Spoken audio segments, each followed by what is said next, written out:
අඳුරගත්ත නංගි වාගේ හමුදාව ජනවාස හැදිලා දැන් ඕක ගම්මුදාව අලුතෙන් කට කන මලු වගේ කෑමදාස අනාගතේ එළිය කරපු මමයි ප්‍රේමදාස සයිටම් වගේ ප්‍රයිවට් එකේ මම ඔයාව යූස් කළේ අයිටම් මුණ කොච්චි දාපු පොත්තු වගේ සාච්චගේ ඕන යකෙක් මට්ටු කරමි 69 මාන්තරේ කබලුණා තෙල් දැම්මම තාමත් වැඩ යම්තරේ පැදුරත් ඇදි වැඩට බම් මොකටද ඔය මෙට්ට මල්ලි වගේ මලු ආයුෂ දිගයි කිව්වා ඩොක්ටර් සහය නලු හිටියත් අඩෝ මමයි මේ නැක්ට 60 පැන්නත් වැඩ කොලිටිනේ සිල් බිඳගත් වික්ටර් සසල මට කතා කළා ඇගේ පළල් දොරේ මම ඇතුල් වුණා මල්ලි සසල මට කතා කළා ඇගේ පළල් දොරේ මම ඇතුල් වුණා මල්ලි සසල මට කතා කළා ඇගේ පළල් දොරේ මම ඇතුල් වුණා මල්ලි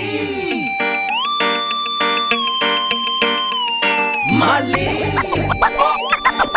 Villa, play my